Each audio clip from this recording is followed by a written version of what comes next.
an interesting story that you may or may not know, Fausto, is that I was absolutely terrified to like talk to you personally for a short while after a certain Las Vegas white party happened.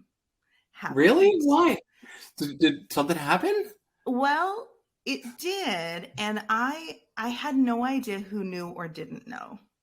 And I looked at a certain group of individuals, you being one of them, thinking, oh, there's no way they don't know. There's no way they don't know.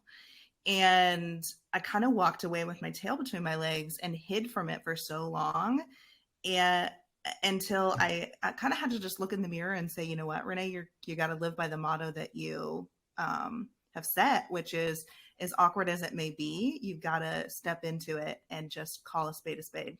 And if it is a thing, it is, and you'll work through it. And if it's not, then what the hell were you scared of?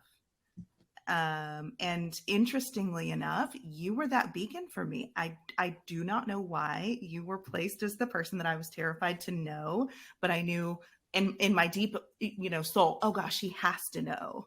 And, to this day, whether you did or don't, I feel like the world does, but, yeah, we're kindred spirits, and I don't even know if you realize it. Your daughter is Sophie. Ours is Sophia. I know. Well, mine is actually Sophia. Sophia too? Yeah. I just call her Sophie. Yeah.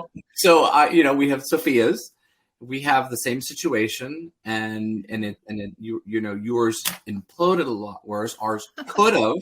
And I don't know if I could have handled it with the grace you have handled it with. Oh, thank you. And I have to say it because I would have lost my shit. Well, I have lost my shit, but you know what? I've channeled that losing into a different energy. And understanding that if I lose my shit in the outside world, what good does that do to me personally? Mm-hmm. Nothing. And it gives more power to the demon that was in my life. Cool. And I don't mean that as a person. I mean that as an illness.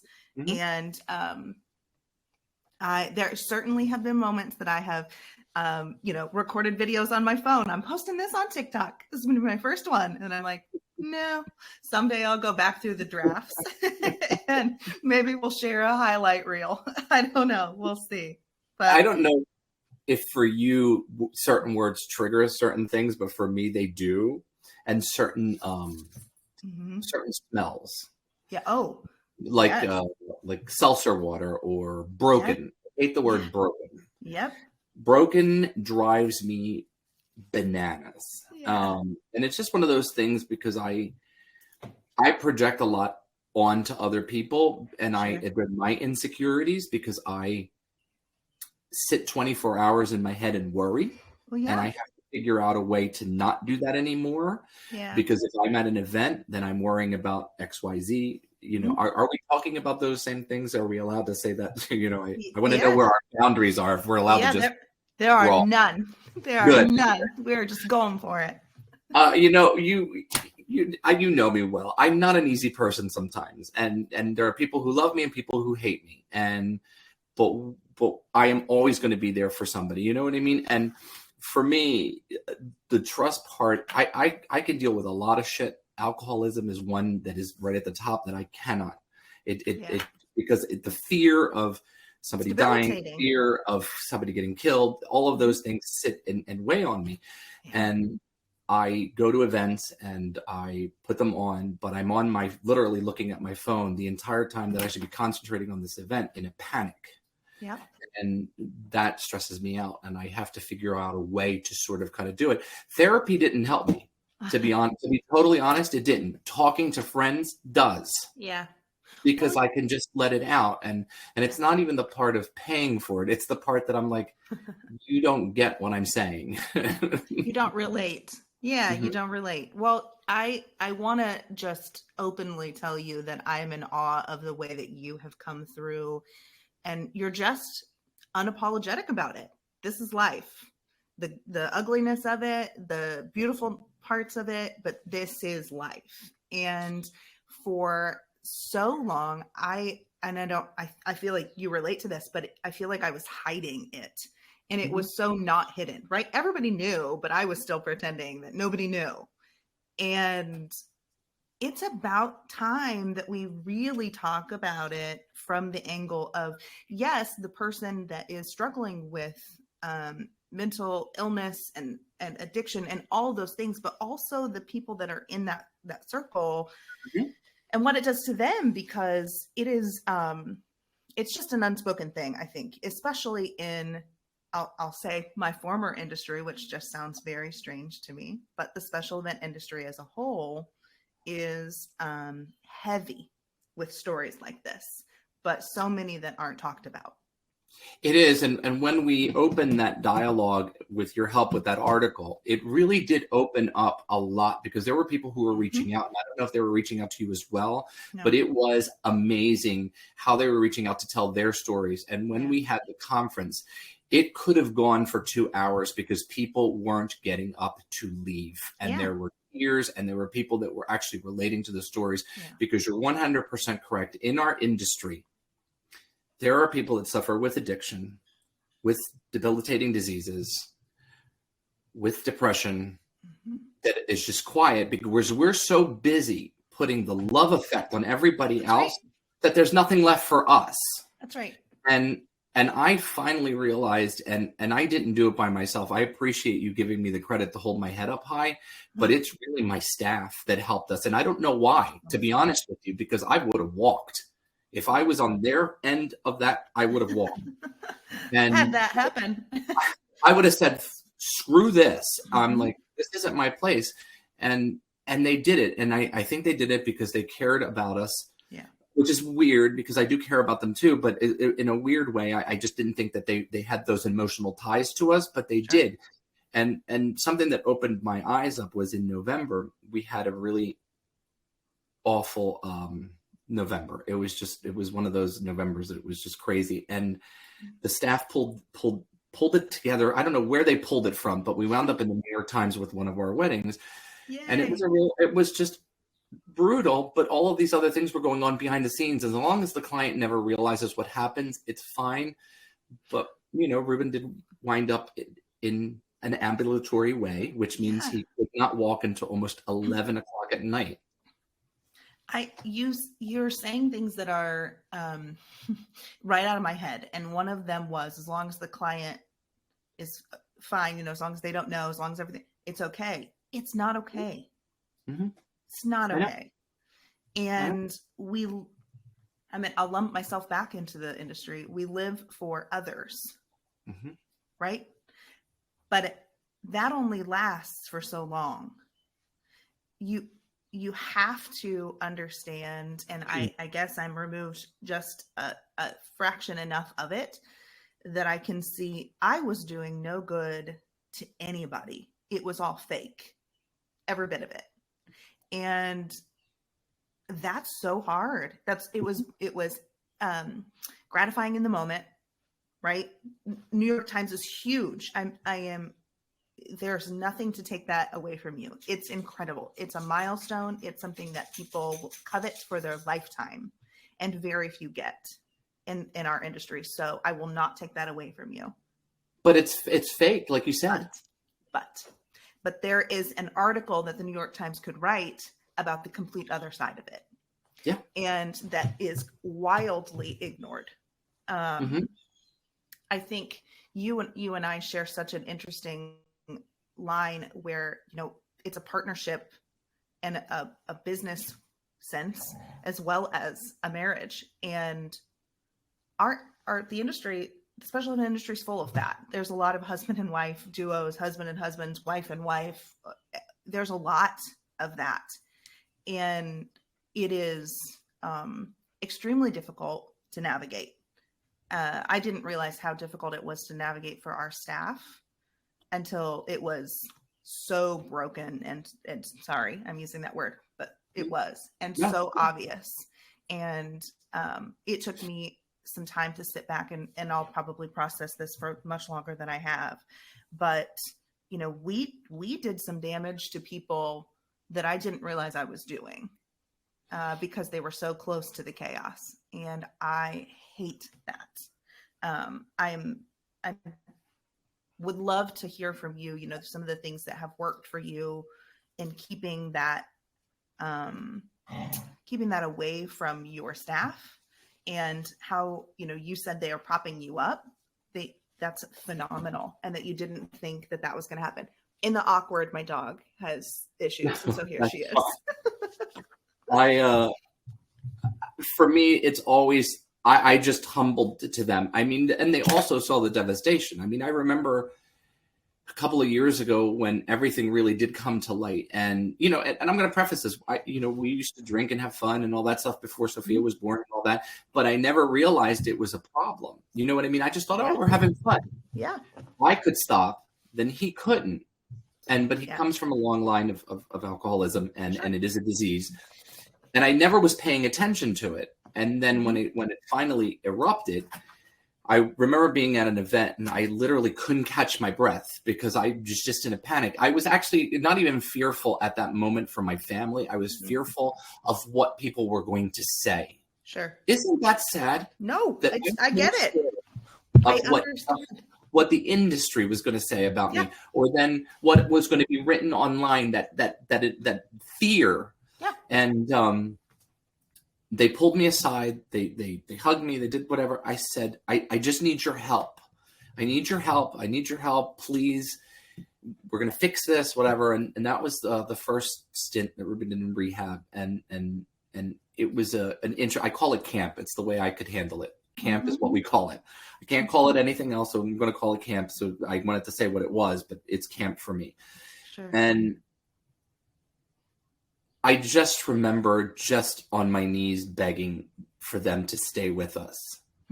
And I thought to myself, I've never really begged anybody. Yeah. So, but this was my business. It's how our family survives. Yeah. And I know how the industry is because in 2004, when I got out of the industry, and I spent 2004, and I spent till 2007 till we opened in Maine, away from the industry, and it is a very cold shoulder that you get. Oh yes. When you fall down the ladder. Oh yes. And for anybody that might watch this from our industry who pretends that it doesn't. I don't want to name names, but there are names I can name. And it's really interesting because I was so afraid of that. And I had to really rethink of who I was. And I'll be honest, it wasn't until November of last year that I finally, my brain shifted in a different direction. I said, F this. Yeah. If it happens, if it falls apart, it falls apart. I have done my best. I'm done feeling guilty. I'm done feeling ashamed. I'm done feeling all of those things. And again, I'm not an easy person to live with. So, but I got him as an alcoholic. I didn't make him an alcoholic. We've been together for 25 years. So I want to preface that. He knows who I am as a human. But it was hard because for me, it was always about making sure I want to make sure our family stays together. And that's just me. It's the way I am. Yeah. Good, bad, or indifferent. And he's doing really well. He spoke about it. But for the staff, it was thank yous. And, oh, my God, you've done this for me. And high praise, high praise, high praise. But it has weared on a couple of people. And they have left me after 10 years, and they were people that I thought were friends. And one thing I had to separate in my mind is this is an employee-employer relationship. Yeah, that was very difficult for me to wrap my head around. And we had, we were small. We had a close group. I still am close with one, really two, but one very close. Alex is my ride or die. And she intimately saw a lot happen. And that's not fair to her. And those that left us that I also thought, gosh, I thought we were, you say the word friend, but I thought we were family. I spent more time with you than I spent with my daughter. And she's 10. So, I saw more of your children in your life than my own. And at the time I was so angry and so disappointed and personally hurt by it. And then I had to step away and say, that's my fault. That's my fault. That's not theirs. It wasn't their job to repair a very broken relationship. There was an employee that I fired, but I didn't fire her. I didn't say the words to her because I thought she was sleeping with my husband. Don't know whether she was or wasn't. To this day, pretty sure she was. But the whole staff was talking about it. So what was I going to do? And I look back at that and I'm like, that was not on her. That was not on her. That was on us.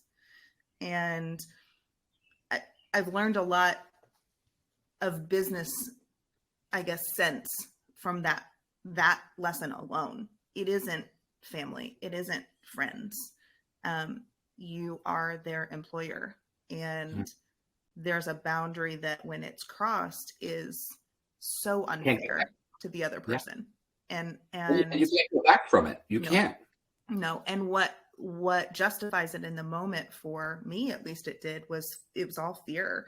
And it comes back to that same point that you made. It's that fear of, well, what are people going to say, or what's the reputation, or all of that. And that mask that I was wearing for so long, that kind of kept me in that fear, did no good in the end. What did it bring me? Absolutely nothing.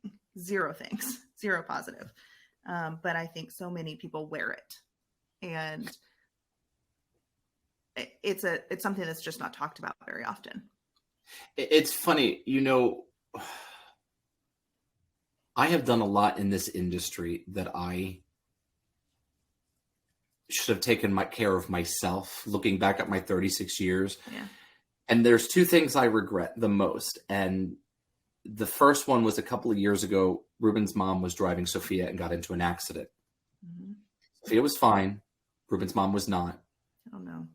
But I mean, she recovered and everything, but it was a horrific accident. Mm-hmm. And I stayed at the event. I want to do this to my head. How dare I stay at this event?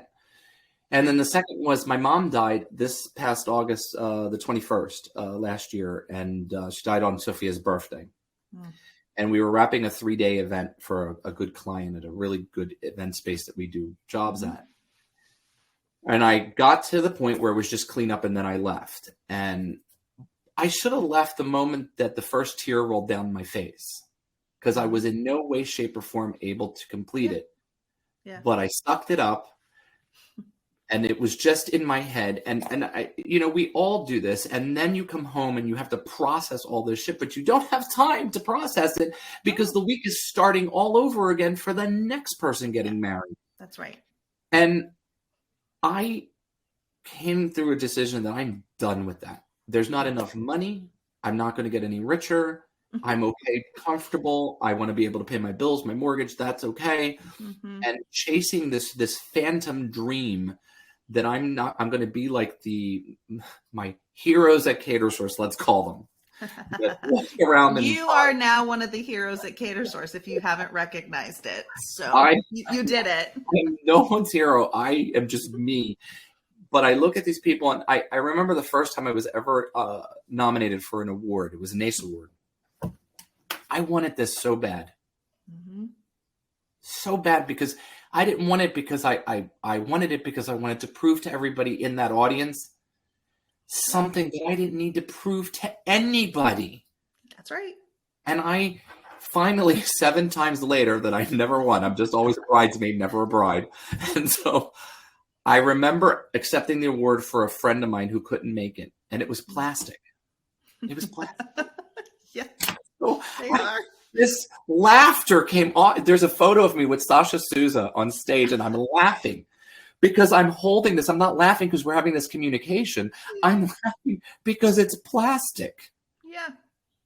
And then I realized the meaning behind the plastic is all of it's plastic.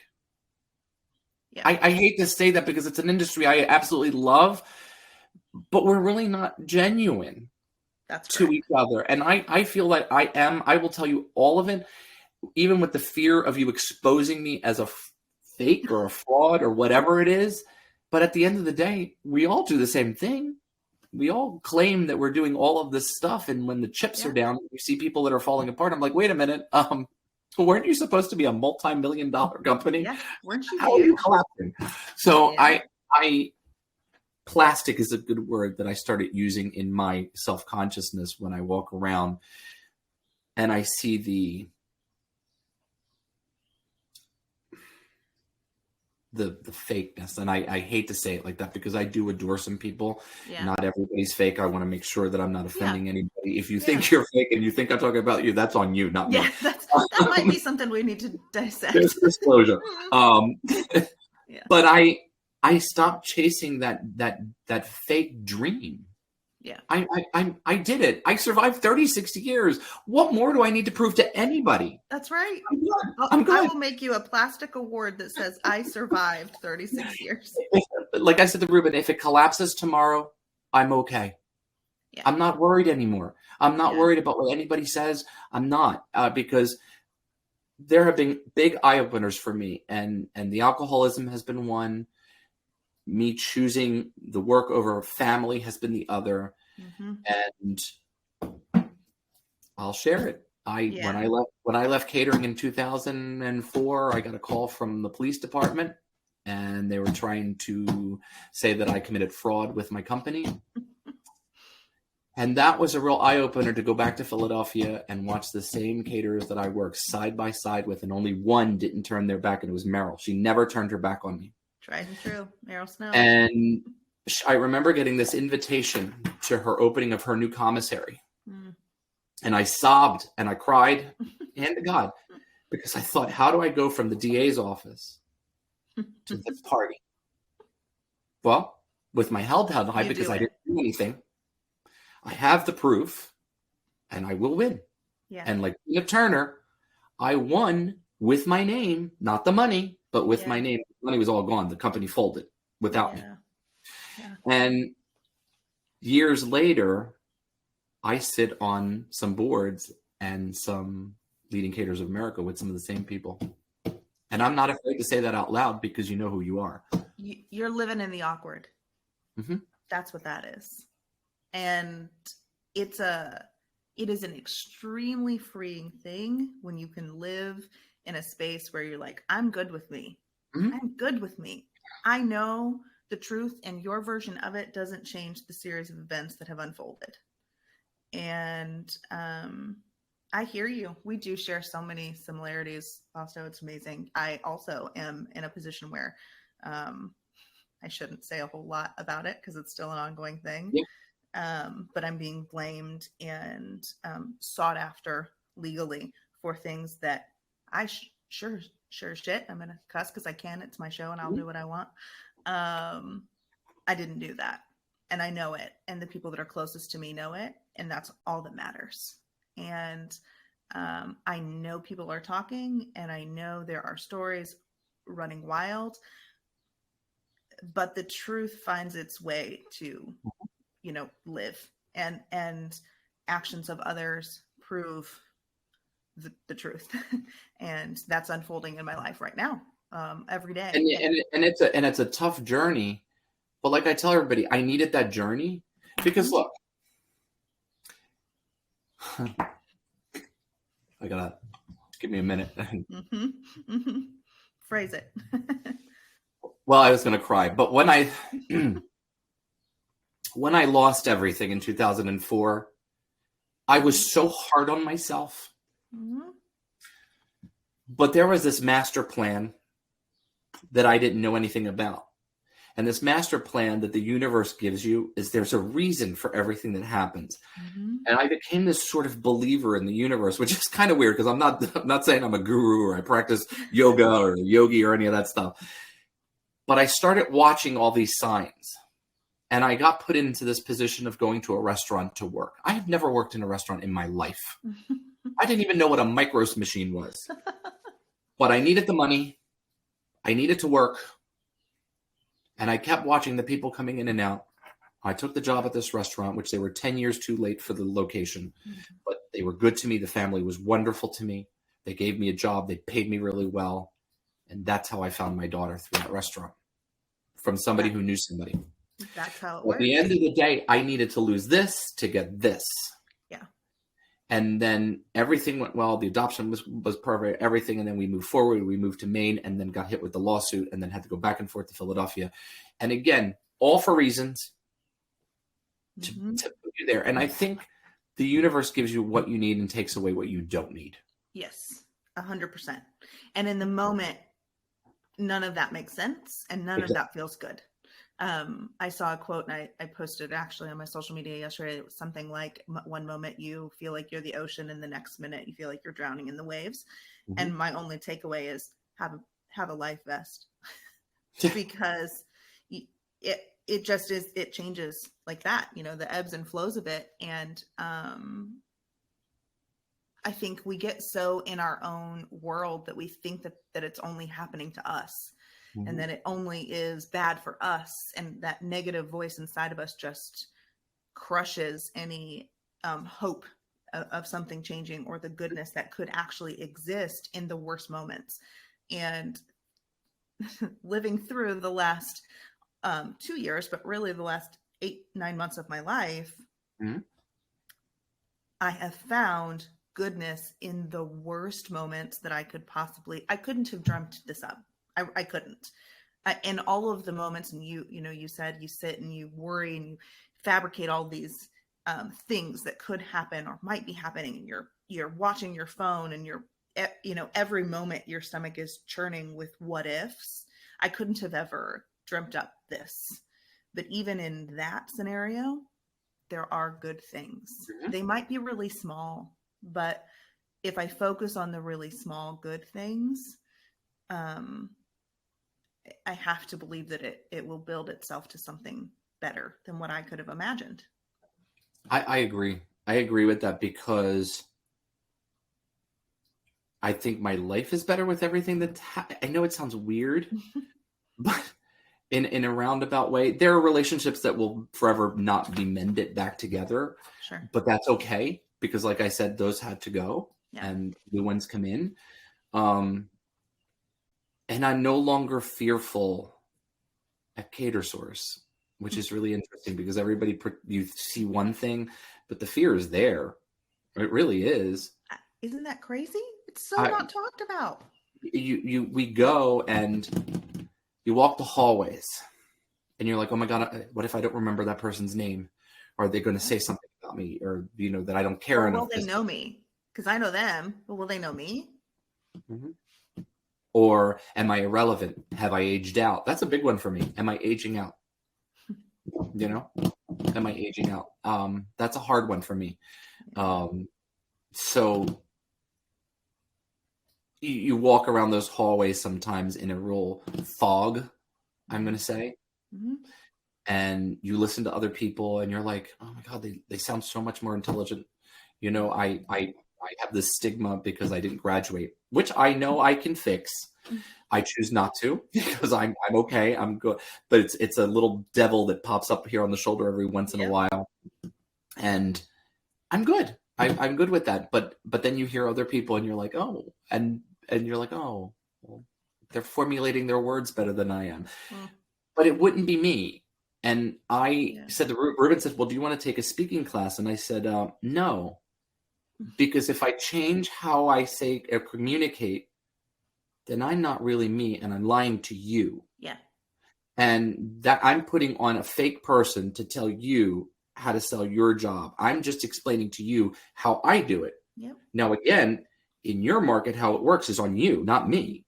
You get tidbits. And I finally, those things started to sort of click. And then that's when I started getting this we say it in Spanish, desahogo. So basically everything is just gone. You let it go. And I started I'm unpacking my suitcase is what I tell people. And I'm just unpacking it. I'm getting rid of the shit that is no longer going to weigh on me because I am not dying with this crap on me anymore. I'm not. Do you think some of this stuff that you're unpacking is that I have to believe it goes back further than just your catering career? I didn't have the best relationship with my parents until Sophia was born. And then it was all fixed. And then my and I'm happy that Sophia got to see and be part of my culture of being Spanish and Cuban. Mm-hmm. And my parents adored her and loved her and all of those things. So she got something I never got as a child, was 4 grandparents. Awesome. 2 are deceased now, 2 are still alive. I didn't know my grandparents. Yeah. So, they lived in Cuba, and 2 weeks of meeting them when we go to Cuba does not consist of a relationship. So I was sad for my mom when my grandmother passed away, but I wasn't really sad. Do you get what I'm saying? I have a grandma that was like that I was like, I see you, but yeah. Yeah, it was like that. And now with my mother's passing, I feel for the first time as an orphan. Yeah. Yeah. I fear that moment in my life.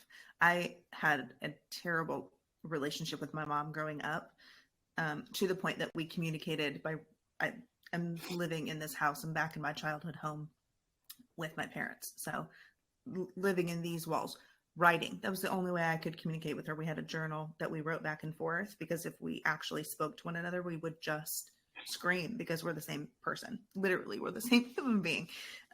We fight the same. We have the same fears and insecurities, or many of them.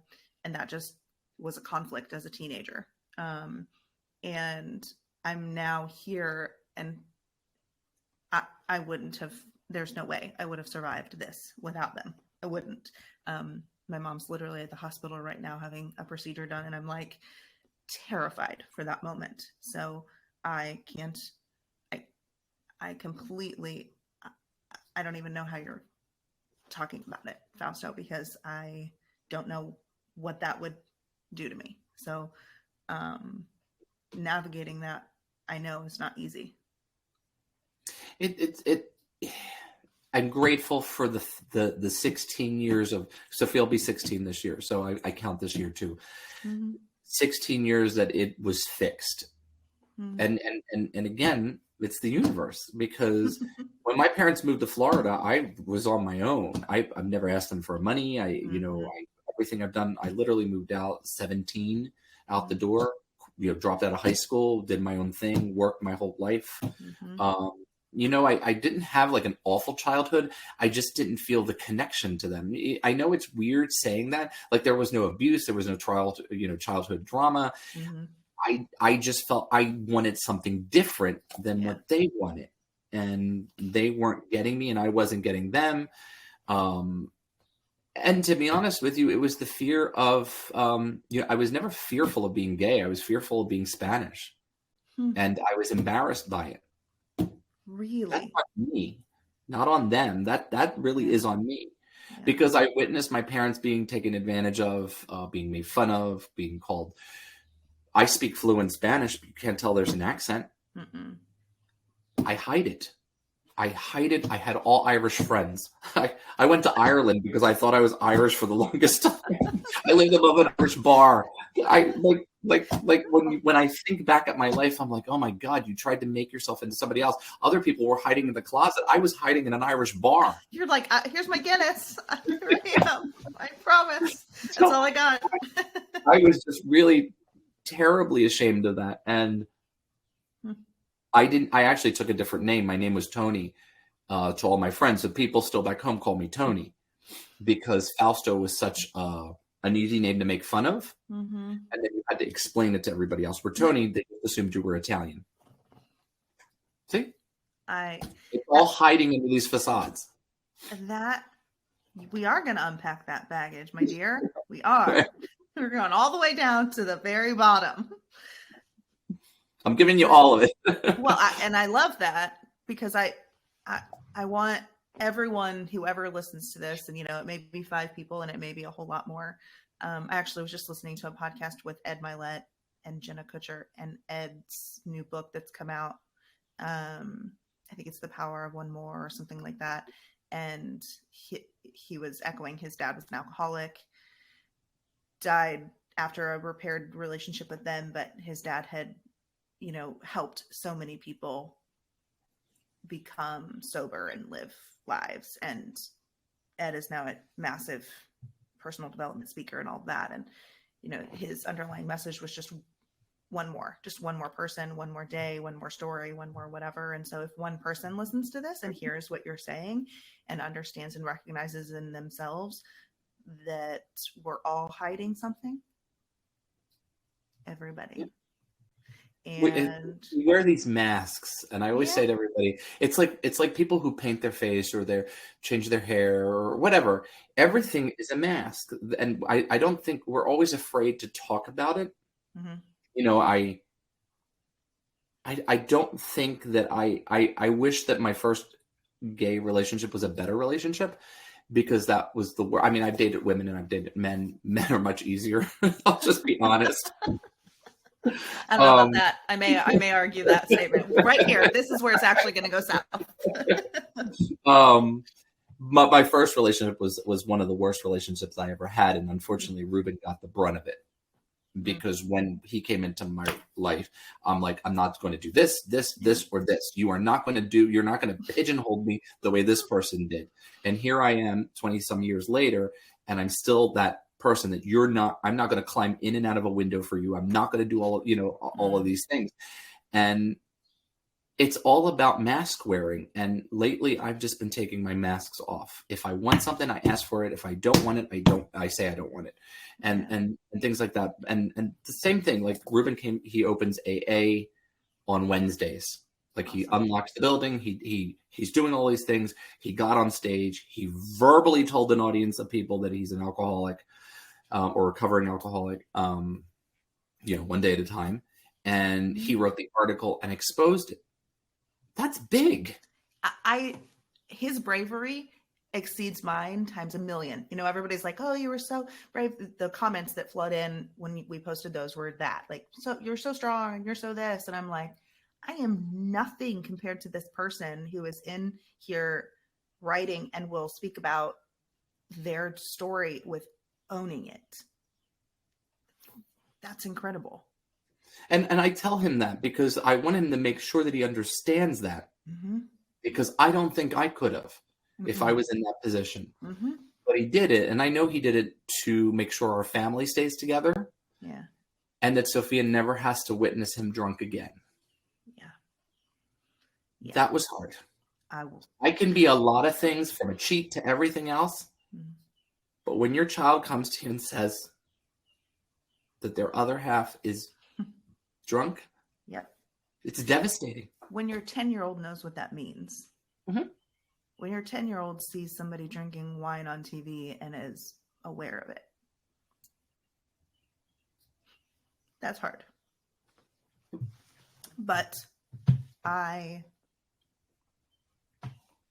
mean, the goal is, right, that you're brave enough, strong enough, whatever word you want to use.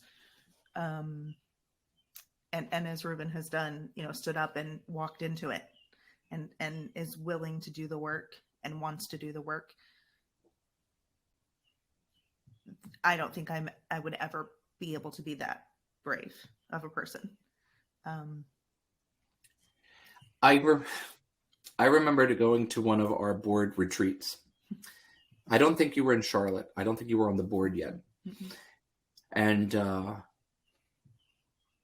was by myself, and stuff was going on at home. And I had this moment at the table, and I said, hey, and I brought this up years ago, and I said, why can't we, as an industry, talk about this? And Heidi from Puff and Stuff pulled me aside, and I sobbed to her. Heidi also called me when I was in the hospital for 3 weeks, when I got back from when the world shut down, Cater Source. Yeah. And I had an appendicitis because I couldn't have COVID. I had to go in with literally full-blown appendicitis that erupted and gone septic, or whatever they call it. I don't know. No. And full surgery, 3 weeks in the hospital, 2 weeks to recover, 2 dangling bags off on my side. I know it's too much information. She called me so that her daughter could do a dance recital so I could see it. Do you know how much that meant to me? Good people. And I thought to myself, wow, and we're friends, but I didn't think of us as friends like that. I do now. Yeah. Because it changed. And I'm forever grateful for that. And it was that little thing that like a beacon of this light that just was shimmering in this fog, because I live in Maine. I'm going to use that scenario. And And I caught it for that moment, because what was interesting is the people in Maine, 0. Yeah, I hear you. I hear you. If somebody can take away from this, we need to be good to the people that are around us in our area. Stop. We're so good to everybody outside of our areas, but we forget the people that are really in that area where we live. We're not good to each other. And I'm somebody who questions status quo. If you think I'm being mean on Facebook, that's on you. I'm not. Just stop for a minute, read what I said, look at yourself. If you want me to believe what you're saying, then you're saying that what I'm saying is not right. There are 3 sides to everything. So you have to be able to say, okay, that's right. You can believe that, but you're not saying I'm wrong, and I'm not going to say you're wrong. We're just not agreeing. Yeah. Yeah. And there's none of that anymore in this world. And I don't want to get political, but I think that ended long time ago. Yeah. There's some time that it was done. Yeah. I agree. Let's not get political, because we'll be here for the rest of the whole day, maybe a week. Correct. I think you and I would probably have similar tones and agreements, but you're so right about the circles that are closest to you and the broader ones, the relationships that I have leaned on. There are a few local, but quietly, very quietly. And I understand that for their businesses and their reasons, right? Like, they can't be out there just like, she's the greatest person in the whole world, because we shared similar clients who do not share that same opinion. And so I'm respectful of that. But I think outside of my personal story, the overarching message that we're all dealing with the same crap. We're all dealing with the same crap. We all have the negative voice inside of us. We all have struggles in our relationships, and we're all facing different things. My mom has always said, everybody has shit, Renee. Everybody does. She's so right. Everybody does, in different varieties, and they handle it differently. But I think our closest, especially in the industry, our closest circles, we're looking at them as competitors. We're looking at them as potential sales opportunities, right? So these other vendors are going to sell me. And if they know my truth, will they sell me? And then could that hurt my business? And all of these things are so prevalent that we're forgetting the human beings that exist behind whatever professional name is there. And we alienate each other in that, I think, frequently. I agree with that. I became so close to one competitor here. I mean, we are so close. I would open my books. She knows everything about my life. Her and her husband were like this. Yesterday, we were doing a shoot for dresses for the magazine, and she just came. She actually gave me that lead to this venue to take it over, and then I'm in turn giving her the catering part of it. So it's a collaboration. There's no chasing each other. I called her up. I sobbed sometimes on the phone with her, and I don't know. It's Sarah from Stone Cove, and she's been my one person that I can say stuff. And it's so funny. I posted something on Facebook about vendor meals. You know how I am about that. And within a half an hour, she called me and she said, "Stop." Literally a half an hour. And I said, "Sarah, that's why I love you." And that's the relationship that I wanted to foster here. I don't want to foster it away from, I want the relationships away too. Sure. Well, why can't we foster it in our own neck of the woods so that if I'm in trouble, I can call somebody and say, "Hey, Ruben hit a bad patch. I need help. Come help me." Yeah. And I don't think that we're not there yet as an industry individually, and that's sad. No, I agree with that. That would have been that life vest. I didn't have a life vest, and I needed like 100 life vests. And I know so many others are in that same position where they're just, especially the industry has been through unthinkable. And I don't think you're out of the woods yet. We're not. And what are you going to do when you've got personal struggle, professional craziness, the world, all those things, who's your life vest that is, right here, that can actually get to you in time, that isn't whatever boat couldn't get to the Titanic in time. Yeah. Whatever that was. Do you have somebody close enough if you're going to hit an iceberg? I didn't. And that's it. And I want to have that. And that's why Sarah is so important to me here, because she is my go-to here, because she understands what I go through here. Everybody understands what we go through in our industry, but I don't know what you go through in your neck of the woods. I needed that. I absolutely craved it, and I got it. And I am so thankful every day for her. Because how did you do that? We started a catering cooperative a couple of years ago to bring all the caterers together to talk about the stuff that was happening. And we just clicked. And from there, it blossomed into a friendship. And it's like just this wonderful friendship that I adore. And she goes to Cater Source with us, and any chance I get, it's her and I, and it's important to me because she's like family, not just a friend. I consider her my family, and she's important to me. And I knew they were going to Israel because her husband's Jewish, and I said, "Oh my God, Sandy's in Israel," and they connected. And then it was odd that Sandy and her ex-husband were schoolmates with her husband. So there was this connection. So the world is really small. And then 2 weeks later, Joanna from Someone in the Kitchen was in there. So all of these things happen. And I'm happy because you're able to see your friend in different ways. And now with other people, which is really nice. And that's what I love about our industry, that part of it.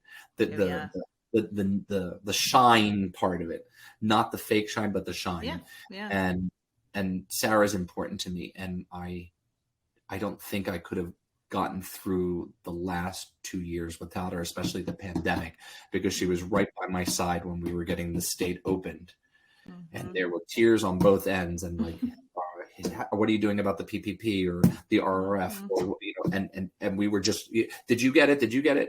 Are you, this is what you have to do. Call this number. And we literally helped each other through this really difficult time, because when I look back at my career, 9/11, the recession, and COVID was the worst. COVID was the worst because it not only brought devastation, it brought all of the insecurities out.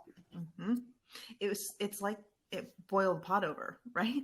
Like we were all simmering away, and it just brought all of it out, and in every awful way.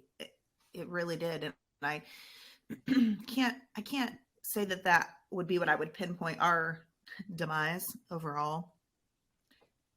I can't blame it for that, but it certainly didn't help. It certainly didn't help. It kind of magnified what was already there. And I know that that's happened for so many people. It's an underlying message every time I talk to anybody, really, special event industry or outside of it.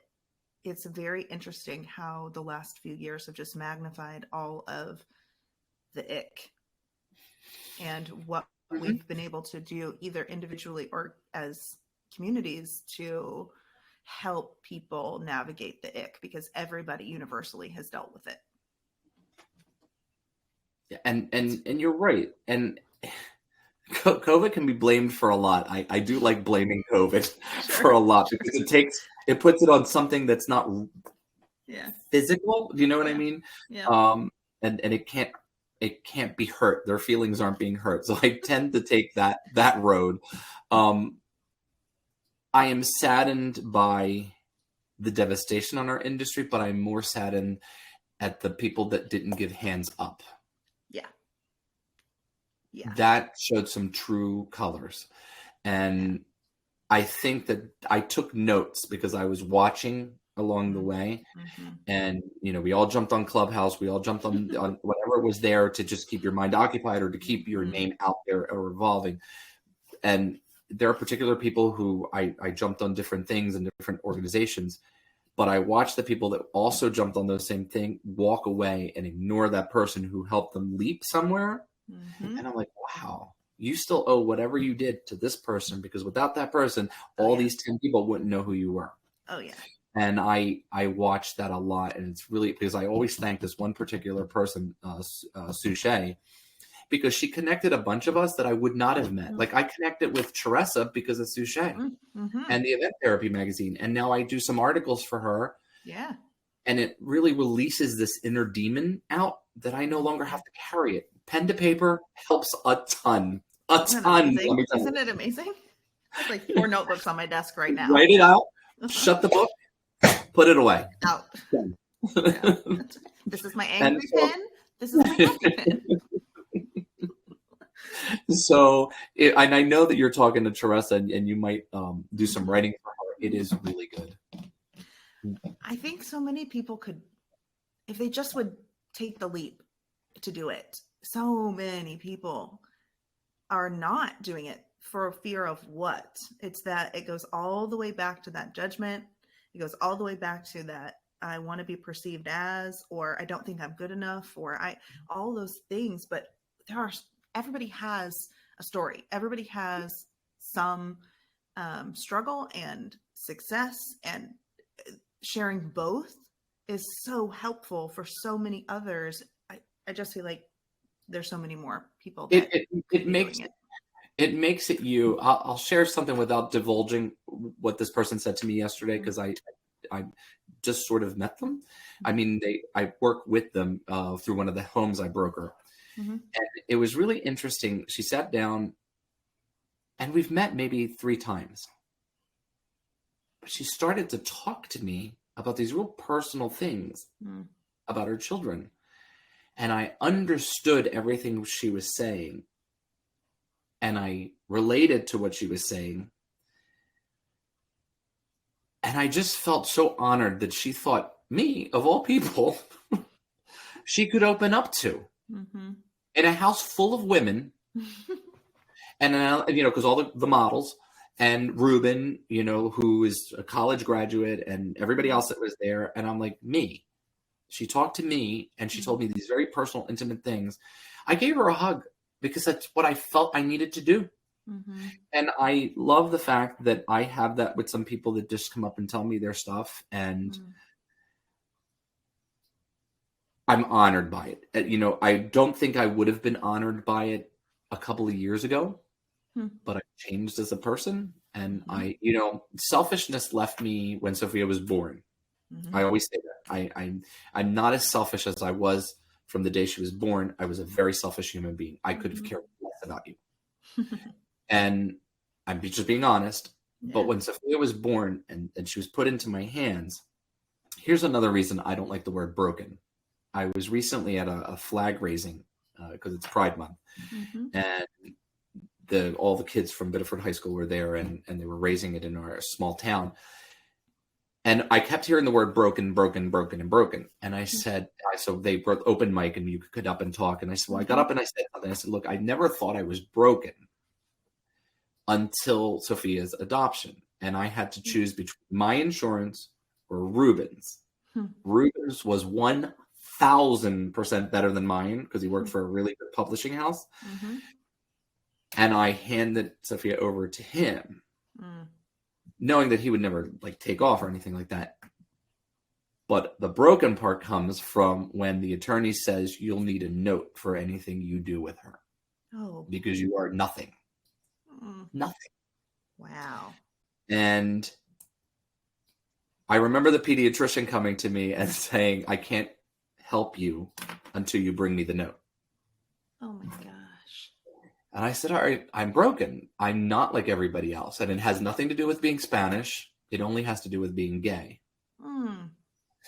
And so I was like, all right, get the note, grin and bear it. You got the most important thing in your life. The law changed in 2007, and we were both put on the birth certificate, so we're both her parents. And it was then that I started realizing what everybody was saying, and that's what I wanted to tell them. People are broken in different ways, and I know I don't like the word that often, but they are, and you just have to see past that in order to get to them, because because I think in this world there are too many people that are taking their lives because they don't see another way out. Always a way out. There is always a way out. I figure it out. I'm a fixer. There is a way. In the worst of possible situations, there is always a way through. It may not be easy. It may not come out the way that you really hope it to be. You may be alone. There's 100 million variables, but there is a way. You have to choose that there is one and then go after it. I agree, because there's nothing in this world that, if there's anything that, and I don't mean to seem condescending to anybody who's thinking about that, because please, if you're thinking about it, call somebody, because the devastation you leave behind is worse than what you do, because you're no longer here. Absolutely. But the devastation lasts a lifetime. Absolutely. That we're gonna wrap up with that biggest message. And I was really specific about adding that to the end of my piece in the article, because I hope that if anyone ever is in a situation where they need someone to just listen, you were that person for me. You were that person that I walked through the white party story and said, oh, I'm calling this person who I would have never thought I would be the person to call.